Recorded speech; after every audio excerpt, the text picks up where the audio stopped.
Bon, ben c'est simple, pour faire des titres, c'est avec l'outil texte, mais on ne bouge pas la souris, on ne fait que cliquer. Voilà. Et ce n'est pas un bloc qui apparaît, c'est une ligne de texte. Et vous allez taper ce que vous voulez. Faut 2 L à alligator. Faut 2 L à alligator, et ça m'arrange bien parce que pour montrer ce que je veux montrer. Et donc là, on a une ligne de texte. Cette ligne de texte dans Illustrator, vous allez l'agrandir avec l'outil de transformation manuelle. Vous prenez une poignée du coin, en enfonçant la touche majuscule, vous lâchez le bouton à souris, puis la touche majuscule. C'est une touche de contrainte, elle doit rester enfoncée jusqu'à ce que tout soit fini. Voilà.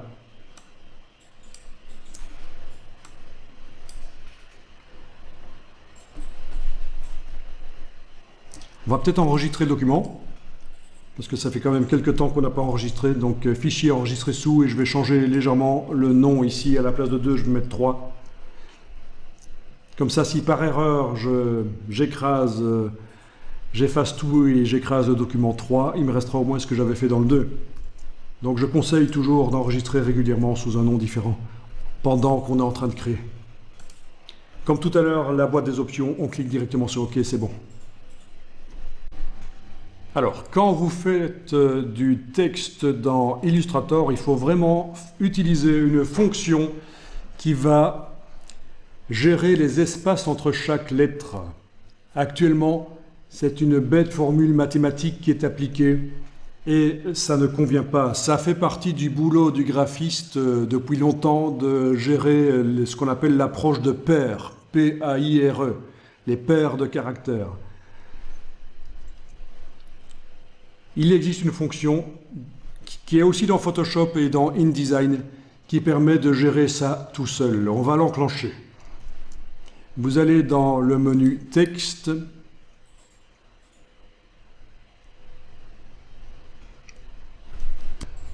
On va l'obtenir ici dans Illustrator par le menu Fenêtre. Allez dans le menu Fenêtre, Texte, Caractère. Menu Fenêtre, Texte, Caractère, c'est une des manières de faire apparaître cette palette de caractères.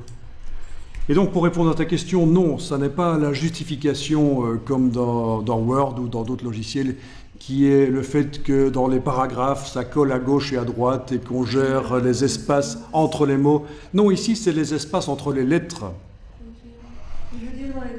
Donc ici, c'est quelque chose que tu connais sans doute pas dans Word parce que c'est plus graphique, en fait. C'est plus pour l'aspect des mots. Alors, votre ligne de texte est-elle sélectionnée avec la flèche noire ? Si vous cliquez avec la flèche noire à côté, ce n'est pas sélectionné. Si vous cliquez là, c'est sélectionné. Donc on ne parle pas ici de sélectionner le texte avec l'outil texte comme ceci. Non, ça ne va pas être utile maintenant. C'est avec la flèche noire, il suffit de sélectionner la ligne de base en fait. Et alors dans la palette caractères, vous voyez ici que l'approche est automatique en fait. Dans Illustrator, ça veut dire que c'est métrique. Si vous choisissez métrique ici, vous n'allez pas voir de différence sur le mot. Choisissez métrique, rien n'a changé sur le mot, on est d'accord. Maintenant, si vous choisissez optique, c'est là que ça va changer. Voilà. Et là, le mot est graphiquement plus correct. Pourquoi? Parce que entre chaque paire de lettres, Illustrator a modifié l'espacement de manière à ce que, vu de loin, le mot fasse bloc, qu'il n'y ait pas de trou entre certaines lettres. On va aller vérifier ça. Si vous prenez l'outil texte, oui, dans la palette ici, ou là, ça revient au même, c'est le même.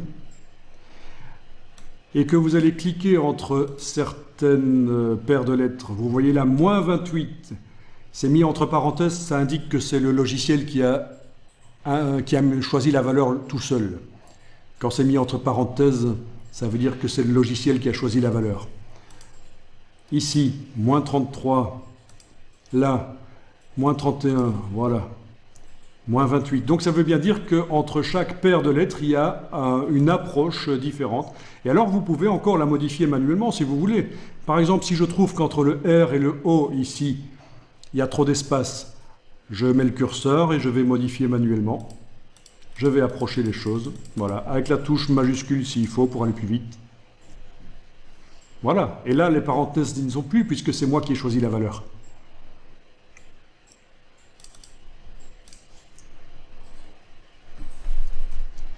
Et évidemment, ça on le fait pour les titres, bien que automatiquement le logiciel peut le faire pour tout un livre entier, des centaines de pages. Il peut régler entre chaque caractère l'espacement optimal pour que les mots aient un bel aspect. C'est un des secrets de graphiste à connaître, c'est l'approche optique qui, d'office, dans Photoshop, Illustrator et InDesign, ne s'enclenche pas toute seule. Il faut aller la demander. Et donc, en fonction du mot que vous allez taper, ça va modifier automatiquement. Voilà. Là, automatiquement, je suis en optique et entre chaque caractère, j'ai une valeur différente.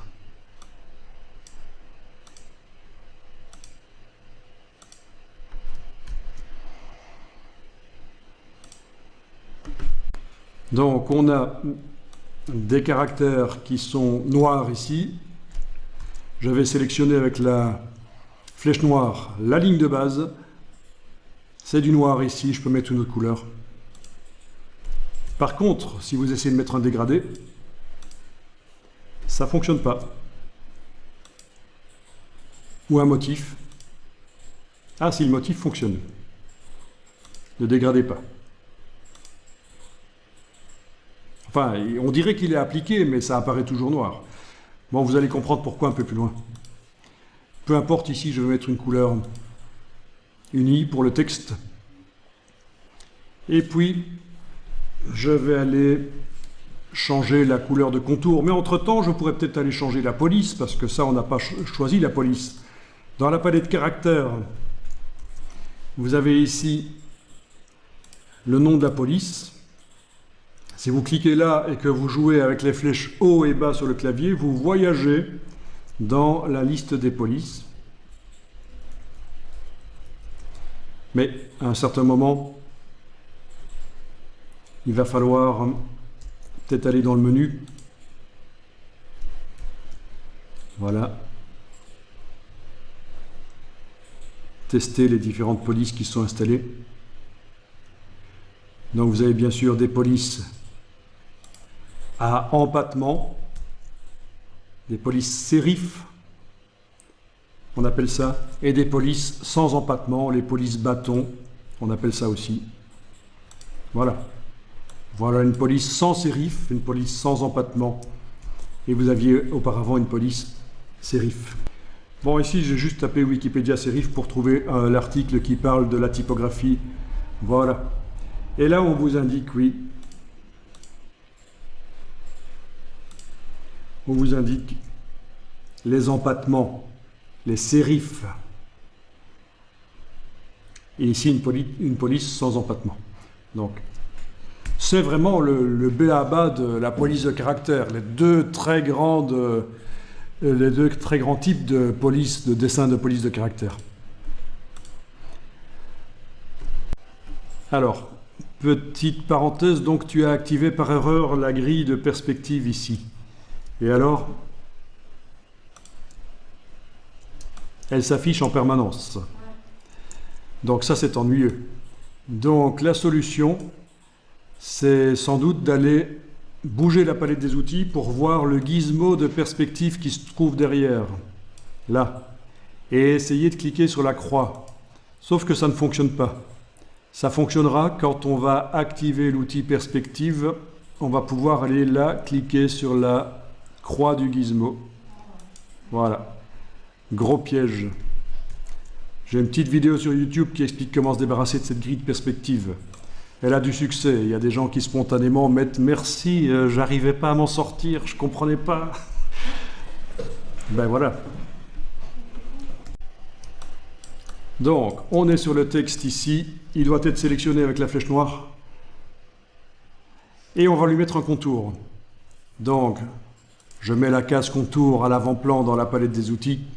Et je vais choisir une couleur de contour dans le nuancier qui est là.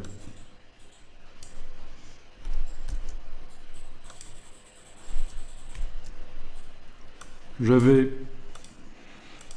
modifier l'épaisseur par menu fenêtre contour qui doit toujours être affiché chez vous en principe.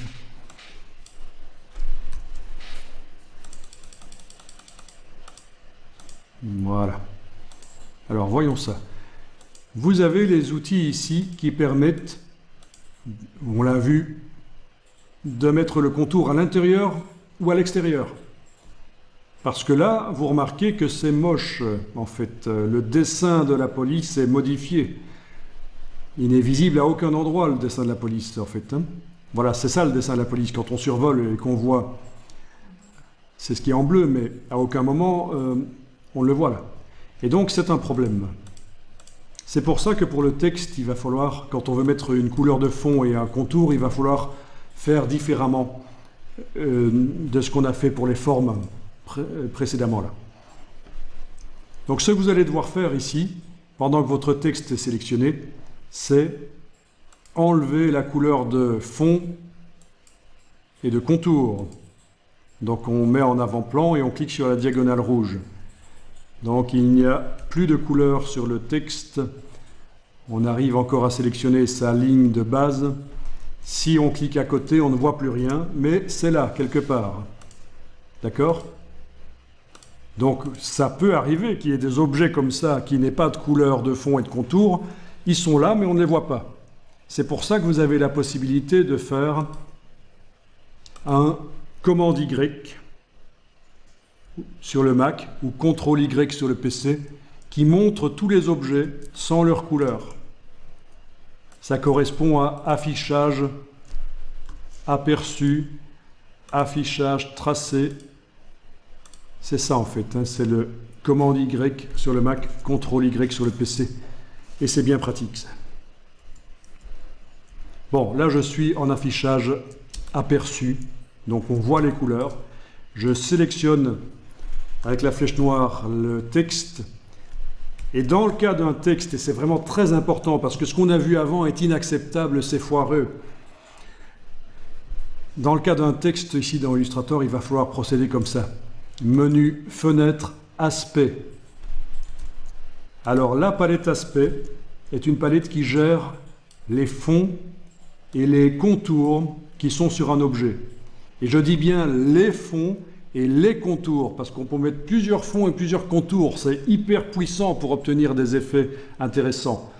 Et là aussi, comme les motifs, il y en a plein qui sont disponibles sur le web gratuitement. J'ai oublié d'aller vous montrer que des motifs, il y en avait plein sur le web. J'irai vous montrer d'un coup que sur le web, pour Illustrator, il y a des motifs, des brushes, des dégradés, et c'est pas très intéressant les dégradés, et des aspects, ce qu'on appelle aussi des styles graphiques en fait.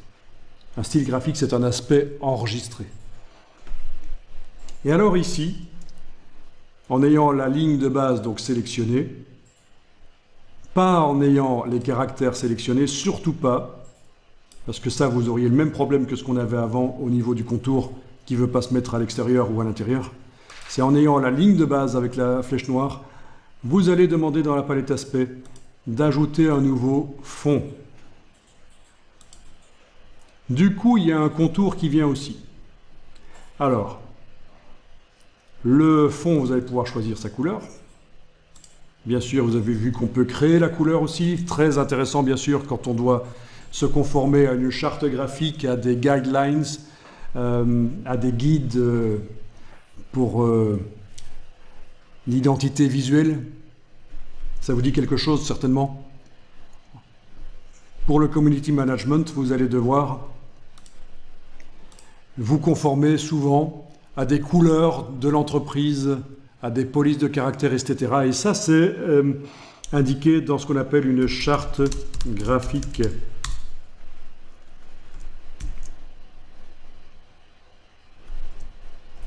Charte graphique. Vous en avez plein d'exemples sur le web. Il suffit de taper charte graphique PDF et vous allez voir des chartes graphiques à télécharger, plein. Si je vais dans la partie images ici, on les voit. Voilà, charte graphique de Fedict. Je ne sais pas trop ce que c'est. Vous connaissez? Charte graphique de la Fondation Maison des Sciences de l'Homme, charte graphique de l'Organisation internationale et blabla, il y en a plein. Téléchargeable, le plus souvent, en tapant charte graphique PDF. Et vous allez voir que ça vous indique comment vous devez utiliser les logos, quelles sont les couleurs à utiliser en RVB, en CMJN, etc. Sur le web aussi, en hexachromie. Et donc, en anglais, c'est ce qu'on appelle Corporate Identity Guidelines.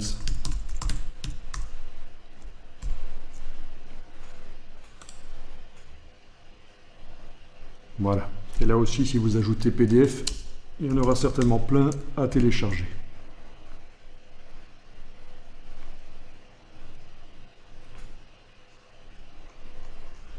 Ou brand aussi, guidelines.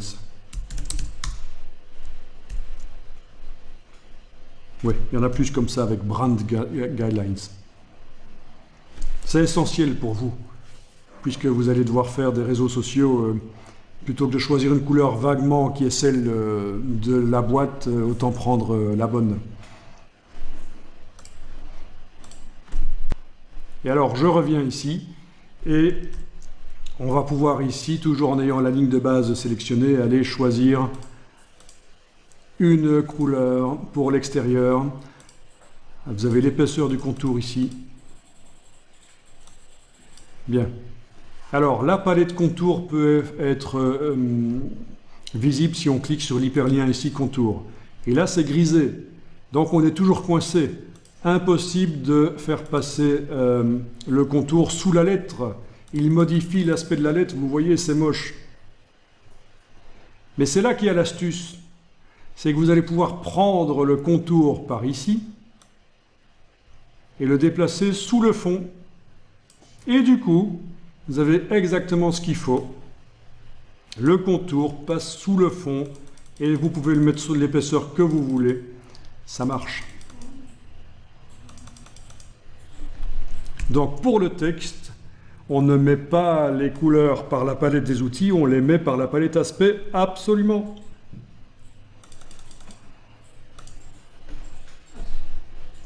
Vous pouvez enregistrer le fichier une fois que vous avez vu ça.